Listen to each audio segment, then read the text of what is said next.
lugar. Derrama entendimento que, Senhor,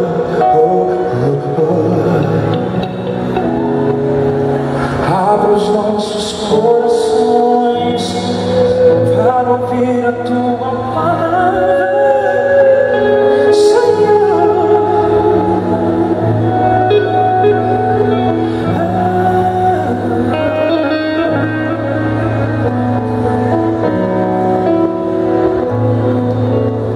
A Bíblia conta a história desse homem que nós acabamos de cantar.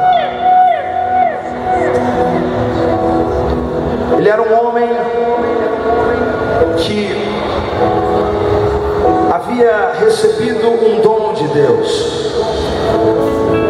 Ele havia ganhado um presente de Deus, e esse presente se manifestava na vida de Sansão como força.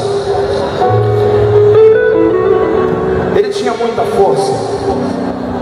A Bíblia conta a história de uma certa vez que ele arrancou os portões da cidade com as próprias mãos.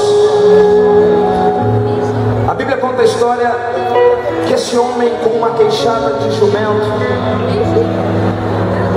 ele enfrentou uma multidão numerosa como essa, de centenas de homens, e a Bíblia diz que ele encerrou cada um deles. Ele era um homem muito forte. Ele havia recebido um presente de Deus, ele havia recebido um dom de Deus.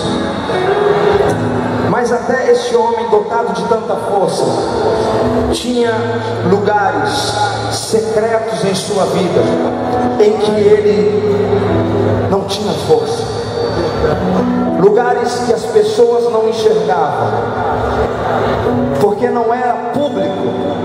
As suas vitórias eram públicas, mas este lugar que eu me refiro era um lugar em que, no secreto, Sansão perdia as suas batalhas. Quando eu escrevi essa canção, Leva-me ao Lugar Secreto, algumas pessoas, elas procuram entender por que lugar secreto, porque o que tem a ver a história de Sansão com um lugar secreto, com uma coluna mestra, você até entende, porque através de uma coluna ele derruba o templo de Dagon, e ali mata mais do que em sua vida toda. Ele na sua morte, ele encerra mais do que em toda a sua vida. Mas por que lugar secreto? Esses dias eu recebi um e-mail de um pastor me perguntando: Sais, por que você escreve nessa canção do Sansão lugar secreto? Eu vou explicar para você nessa noite. Querido, às vezes você está vendo uma pessoa aqui na frente e ela se preparou para apresentar para você um número. Talvez eu venha aqui e cante coisas muito bonitas, seu coração se enche de alegria, mas você não consegue enxergar nada além do que o estereótipo humano. Um lugar secreto é onde as pessoas não conseguem enxergar. O lugar secreto é talvez um lugar em que sua mãe não conseguiria enxergar na tua vida. O seu irmão, aquele irmão que você divide o mesmo quarto, talvez ele ainda não conheça o lugar secreto da tua vida. Às vezes as pessoas, elas vão até os púlpitos, elas vão aos palcos e elas apresentam coisas agradáveis e politicamente corretas, mas o lugar secreto de tudo isso é a motivação do coração humano. A Bíblia diz que o coração do homem,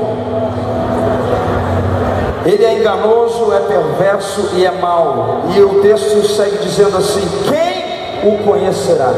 Quem pode esquadrinhar o coração senão Deus? Às vezes as pessoas podem estar falando um português correto, com o microfone na mão, e as pessoas aplaudindo, mas a motivação do coração você não conhece.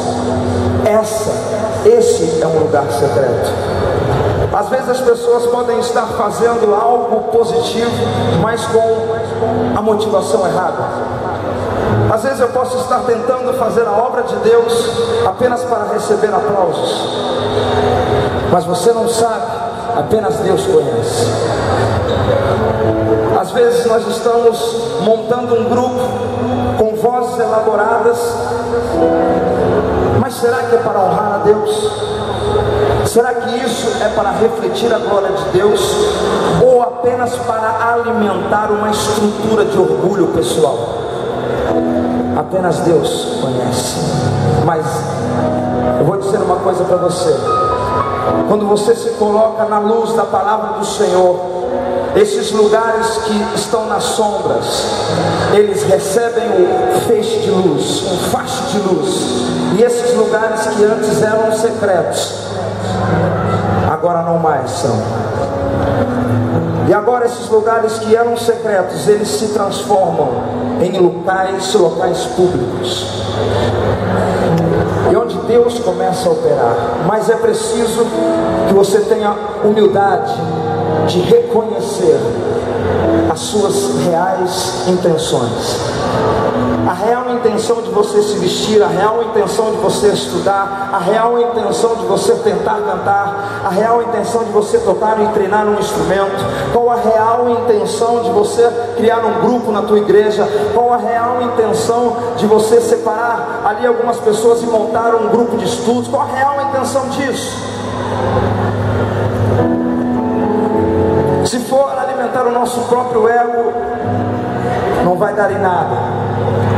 Mas se for tudo para a honra e glória do Senhor, então o Senhor pode fazer como fez com Sansão. Com uma queixada de jumento, ele venceu uma multidão. Se o teu coração estiver em Deus, querido, talvez você tenha somente na mão uma funda, como foi Davi. As pessoas olhavam para Davi indo em direção a Golias, e Davi começa a tirar a armadura de Saul, porque aquela armadura não era para ele, era uma armadura para um homem de outra estatura.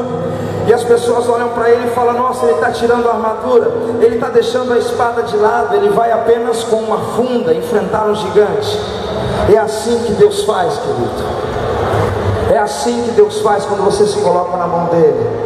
Talvez você olhe para cá e fale assim: puxa vida, como o Raiz Coral tem talentos, eu gostaria de ter talento como eles. Querido, eu vou dizer uma palavra profética sobre a tua vida. Com o pouco que talvez você tenha, talvez com 5 pães e 2 peixes, o Senhor pode alimentar uma grande multidão através da tua vida. Talvez o que você ofereça seja apenas um vidro de perfume.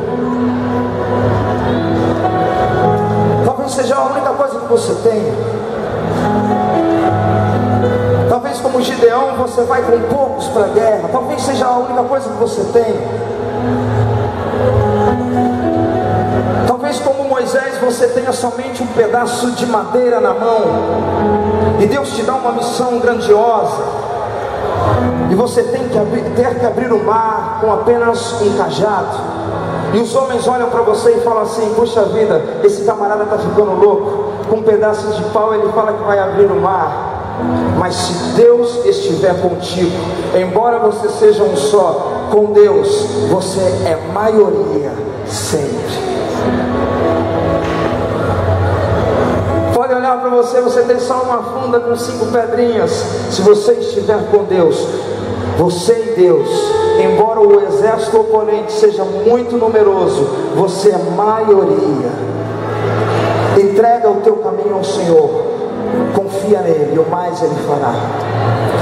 Às vezes você se sente incapaz, às vezes você pode se sentir limitado, às vezes você pode se sentir sozinho, incapaz, abandonado, injustiçado. Mas o Senhor nunca te abandona. A Mari vai cantar uma canção agora. E essa canção, eu gostaria que você meditasse na letra dela. E à medida com que ela fosse cantando, você pensasse: Senhor, vem estar ao meu lado. Embora eu tenha tão pouco para te oferecer, mas multiplica isso. Não me abandona. Começa a pensar no que Deus pode fazer com o pouco que você tem. Ele pode multiplicar. Comece a desenvolver os seus talentos. Comece a orar em casa e pedir: Senhor, multiplica a minha vida, multiplica a unção sobre a minha vida, multiplique, Senhor, os dons sobre a minha vida. Mari,